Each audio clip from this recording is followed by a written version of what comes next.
कल्पना कीजिए एक शांत ठंडी रात, कैलिफोर्निया की एक सुनसान सड़क जहां शहर की रोशनियां बहुत पीछे छूट चुकी है।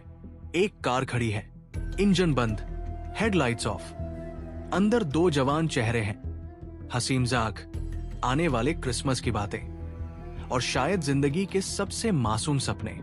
उन्हें नहीं पता कि अगले कुछ मिनटों में अमेरिका के अपराध इतिहास का सबसे बड़ा और सबसे डरावना अध्याय शुरू होने वाला है। एक अध्याय जो 50 साल बाद भी बंद नहीं हुआ। एक कातिल जिसका चेहरा आज तक किसी ने नहीं देखा।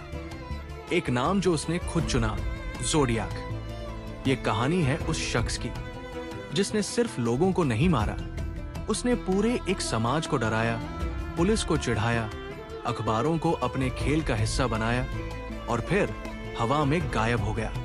आज दशकों बाद हम उसकी कहानी को शुरू से समझने की कोशिश करेंगे, तथ्यों के साथ, सबूतों के साथ और उन सवालों के साथ जो आज भी अनुत्तरित है। 20वीं दिसंबर 1968। जगह थी बेनिशिया, उत्तरी कैलिफोर्निया का एक छोटा सा शहर।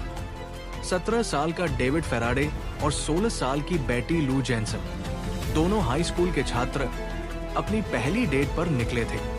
रात के करीब 11 बजे उन्हें घर लौटना था। लेक हरमन रोड नाम की एक सुनसान सड़क पर उन्होंने अपनी गाड़ी रोकी थी। शायद बातें करने के लिए, शायद कुछ पल अकेले बिताने के लिए। यही वो जगह और वही वो पल था जब किसी ने अंधेरे से उन पर गोलियां चलाई। एक राहगीर को उनकी गाड़ी के पास दोनों के शव मिले। डेविड को सिर में गोली लगी थी, वो अस्पताल ले जाते वक्त दम तोड़ गया। बेटी लू को 7 गोलियां लगी थी, जिनमें से 5 पीठ पर, जिससे अंदाजा लगाया गया कि वो भागने की कोशिश कर रही थी। कोई चश्मदीद नहीं था, कोई सुराग नहीं था। पुलिस के पास सिर्फ एक अनसुलझा सवाल था, किसने और क्यों? उस रात किसी को अंदाजा नहीं था कि ये सिर्फ शुरुआत थी। करीब 6.5 महीने बाद 4 जुलाई 1969 अमेरिका के लिए ये आजादी का जश्न मनाने का दिन था। वैलेजो शहर के ब्लू रॉक स्प्रिंग्स पार्क की पार्किंग में एक और कार खड़ी थी। इस बार उसमें 22 साल की डार्लिन फेरिन और 19 साल का माइकल मेजो थे। डार्लिन शादीशुदा थी, एक छोटी बच्ची की मां भी। आधी रात के आसपास एक और गाड़ी उनके पास आकर रुकी। ड्राइवर उतरा, फ्लैशलाइट लेकर उनकी खिड़की की तरफ बढ़ा, जैसे कोई पुलिस वाला रूटीन चेक कर रहा हो। लेकिन अगले ही पल उसने अपनी जेब से एक 9 मिलीमीटर की पिस्तौल निकाली और गोलियां चलानी शुरू कर दी।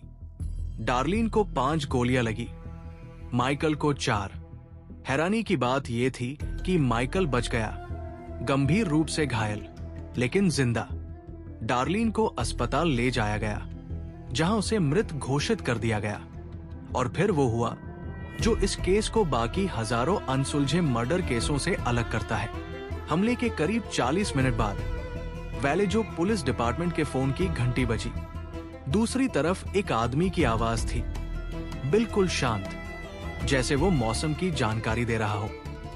उसने बताया कि उसने अभी एक कपल को गोली मारी है, जगह बताई, और फिर यह भी कहा कि उसने ही 6 महीने पहले लेक हरमन रोड पर उस जवान कपल को मारा था। फोन कट गया। पुलिस के पास सिर्फ एक आवाज थी, कोई चेहरा नहीं। अगस्त 1969 दुनिया को पहली बार पता चला।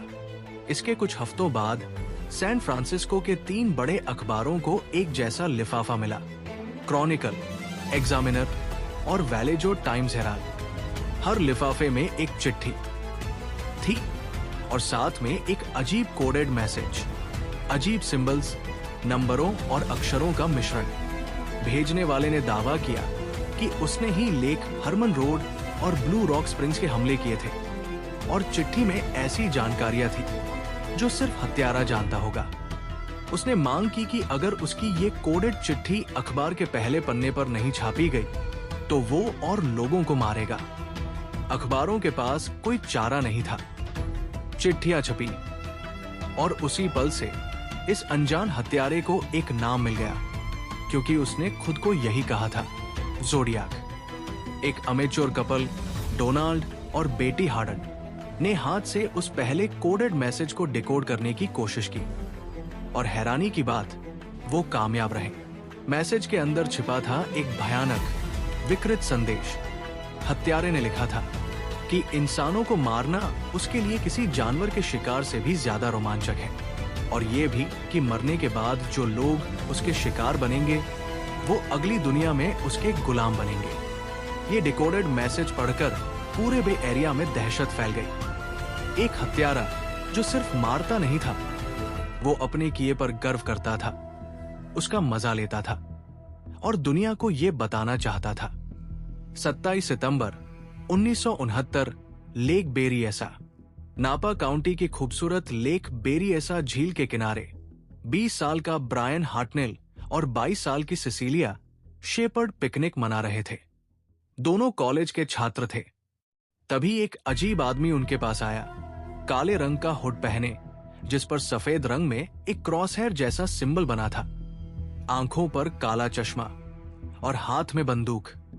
उसने दावा किया कि वो एक भगोड़ा कैदी है जिसे पैसे और गाड़ी चाहिए, और दोनों को रस्सी से बांधने के लिए कहा। बांधने के बाद उसने अचानक एक चाकू निकाला और दोनों पर बार बार वार करना शुरू कर दिया। सिसिलिया को 10 बार, ब्रायन को 6 बार चाकू मारा गया। फिर वो आदमी वहीं से चला गया, इत्मीनान से, जैसे उसे कोई जल्दी न हो। जाने से पहले उसने अपनी कार के दरवाजे पर मार्कर से वही क्रॉसहेयर सिंबल और अपने पिछले 3 हमलों की तारीखें लिख दी। ब्रायन बच गया। सिसिलिया 2 दिन बाद अस्पताल में दम तोड़ गई। इस हमले के करीब 1.5 घंटे बाद जोडियाक ने खुद नापा पुलिस को फोन करके इस वारदात की जानकारी दी, बिल्कुल वैसे ही जैसे उसने वैलेजो हमले के बाद किया था। इस बार पुलिस ने कॉल ट्रेस करने की कोशिश की, लेकिन तब तक फोन करने वाला जा चुका था। दिलचस्प बात यह थी कि इस बार एक चश्मदीद था, खुद ब्रायन हार्टनेल, जो अब तक जिंदा था और हमलावर का चेहरा देख चुका था। लेकिन हमलावर के हुड और चश्मे की वजह से पूरी पहचान मुमकिन नहीं हो पाई। 11 अक्टूबर 1969 आखिरी पुष्ट शिकार। सैन फ्रांसिस्को शहर के भीतर प्रेसिडियो हाइट्स इलाके में 29 साल का टैक्सी ड्राइवर पॉल स्टाइन अपनी येलो कैब चला रहा था। एक सवारी उसकी गाड़ी में बैठी और एक पते पर जाने को कहा। जैसे ही टैक्सी वहां पहुंची, उस सवारी ने पिस्तौल निकाली और पॉल को सिर में गोली मार दी, बिल्कुल पास से, बिना किसी चेतावनी के। इस बार 3 चश्मदीद थे, पास के घर में रहने वाले किशोर, जिन्होंने खिड़की से देखा कि हमलावर ने ड्राइवर की जेब से कुछ निकाला, फिर टैक्सी से उतरकर पैदल ही अंधेरे में गायब हो गया। बच्चों ने तुरंत पुलिस को फोन किया और हमलावर का हुलिया बताया। भारी बदन, चश्मा पहने एक गोरा आदमी। लेकिन उस रात पुलिस की एक बड़ी चूक हो गई।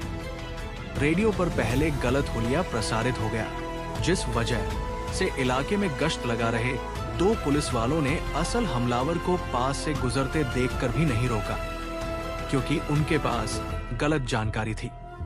3 दिन बाद सैन फ्रांसिस्को क्रॉनिकल को एक और चिट्ठी मिली। इस बार साथ में पॉल स्टाइन की खून से सनी शर्ट का एक टुकड़ा था। सबूत के तौर पर चिट्ठी में हत्यारे ने आने वाले किसी स्कूल बस हमले की धमकी भी दी, बच्चों को निशाना बनाने की बात कही। पूरे बे एरिया में स्कूल बसों के आसपास पुलिस की मौजूदगी बढ़ा दी गई। ये धमकी कभी सच नहीं हुई, लेकिन उस डर ने पूरे इलाके को हिलाकर रख दिया। पहचान का जुनून, जासूस डेव तोशी और वो केस जो कभी बंद नहीं हुआ। पॉल स्टाइन के मर्डर के बाद सैन फ्रांसिस्को पुलिस डिपार्टमेंट के जासूस डेव तोशी और बिल आर्मस्ट्रांग को ये केस सौंपा गया। तोशी ने अगले कई साल इस केस के पीछे लगा दिए, सैकड़ों लोगों से पूछताछ की, हजारों सुरागों की जांच की, 8 फाइलिंग कैबिनेट भर दिए संभावित संदिग्धों के रिकॉर्ड से। ये मामला उनकी जिंदगी का जुनून बन गया, इतना कि इसने उनकी निजी जिंदगी पर भी असर डाला। इस बीच जोडियाक की चिट्ठियां आती रहीं, कभी अखबारों को, कभी सीधे पुलिस को, कभी किसी वकील को जिसे उसने टीवी पर बात करने की चुनौती दी। हर चिट्ठी में वो पुलिस को नाकाम बताकर चिढ़ाता, नए नए कोड भेजता और अपने किए हुए कत्लों की गिनती बढ़ाकर बताता। उसने दावा किया कि उसने 37 लोगों को मारा है। हालांकि जांचकर्ता आज भी सिर्फ 5 पुष्ट हत्याओं को उससे जोड़ते हैं। 2 और लोग हमले में बचे। 4 कोडेड मैसेज ज़ोडियाक ने भेजे। इनमें से सबसे पहला वाला, जिसे Z408 कहा जाता है, उसे उन्हीं आम नागरिक दंपति ने डिकोड किया था। लेकिन एक और मैसेज Z340 नाम का इतना पेचीदा था कि 50 साल से ज्यादा समय तक कोई उसे नहीं तोड़ पाया। आखिरकार 2020 में दुनिया भर के शौकिया कोड ब्रेकर्स की एक टीम ने मिलकर इसे डिकोड करने में कामयाबी हासिल की। जो संदेश निकला वो भी उतना ही परेशान करने वाला था। मौत के बाद की जिंदगी और हत्यारे के मजे से जुड़ी बातें। लेकिन इसमें भी कोई नाम, कोई सीधा सुराग नहीं था जो हत्यारे की पहचान बता सके। संदिग्ध, कई नाम, कोई पुख्ता जवाब नहीं। सालों के दौरान दर्जनों लोगों के नाम इस केस से जोड़े गए। सबसे ज्यादा चर्चा में रहा नाम था आर्थर ली एलन, वेलेजो का एक स्कूल टीचर, जिसे बाद में बच्चों के यौन शोषण के आरोप में जेल भी हुई थी। कई सुराग उसकी तरफ इशारा करते थे। उसकी हैंडराइटिंग, उसका शौक, उसका इलाके से जुड़ा। लेकिन उसकी मौत के बाद जब उसके डीएनए सैंपल की जांच हुई तो वो ज़ोडियाक की चिट्ठियों पर मिले डीएनए से पूरी तरह मेल नहीं खाया। शक बना रहा, लेकिन सबूत कभी काफी नहीं रहे। इसके अलावा भी कई नाम सामने आते रहे। 2021 में एक स्वतंत्र जांच समूह ने गैरी फ्रांसिस पोस्ट नाम के एक पेंटर को ज़ोडियाक बताया, जिसकी मौत 2018 में हो चुकी थी। लेकिन एफबीआई और सैन फ्रांसिस्को पुलिस दोनों ने इस दावे की पुष्टि करने से इनकार कर दिया। आज तक आधिकारिक तौर पर कोई भी संदिग्ध निर्णायक रूप से ज़ोडियाक साबित नहीं हुआ है। केस आज भी खुला है। 1974 के बाद ज़ोडियाक की चिट्ठियां अचानक बंद हो गई। न कोई नया हमला पुष्ट हुआ, न कोई नई चिट्ठी। कुछ जांचकर्ताओं का मानना है कि वो मर गया, कुछ का कहना है कि वो जेल चला गया किसी और अपराध में, और कुछ ये भी मानते हैं कि उसने बस खेल खेलना बंद कर दिया। आज दशकों बाद भी ये केस आधिकारिक तौर पर बंद नहीं हुआ है। एफबीआई का सैन फ्रांसिस्को दफ्तर और कई स्थानीय पुलिस विभाग आज भी इस पर काम कर रहे हैं। आधुनिक फोरेंसिक जेनेटिक जीनियोलॉजी, वही तकनीक जिसकी मदद से गोल्डन स्टेट किलर जैसे दशकों पुराने के सुलझाए गए, अब ज़ोडियाक की चिट्ठियों और सबूतों पर भी इस्तेमाल हो रही है। हर साल कोई नया दावा, कोई नया डीएनए नतीजा सुर्खियां बनता है, लेकिन आज तक कोई भी निर्णायक जवाब नहीं मिला। विरासत, ज़ोडियाक सिर्फ एक क्रिमिनल केस नहीं रहा, वो अमेरिकी पॉप कल्चर का हिस्सा बन गया। 1971 की मशहूर फिल्म डर्टी हैरी इसी केस से प्रेरित थी। 2007 में डेविड फिंचर ने ज़ोडियाक नाम से ही एक बड़ी फिल्म बनाई, जिसमें जेक जिलेनहॉल और रॉबर्ट डाउनी जूनियर जैसे कलाकार थे। इसके अलावा किताबें, डॉक्यूमेंट्रीज, पॉडकास्ट, हर दौर में लोग इस रहस्य को सुलझाने की कोशिश करते रहे हैं। लेकिन सबसे डरावनी बात यह है, वो आदमी जिसने 50 से ज्यादा साल पहले उन सुनसान सड़कों पर, उस झील के किनारे, उस टैक्सी में बैठकर लोगों की जान ली, वो आज भी बिना नाम के इतिहास में दर्ज है। शायद वो मर चुका है, शायद वो कभी किसी भीड़ में हमारे आपके बीच से गुजरा हो, हम कभी नहीं जान पाएंगे। और शायद यही वजह है कि ज़ोडियाक का केस आज भी, इतने सालों बाद भी, दुनिया भर के लोगों को बेचैन कर देता है, क्योंकि ये कहानी किसी सुलझे हुए अंत के साथ खत्म नहीं होती। ये कहानी आज भी अधूरी है।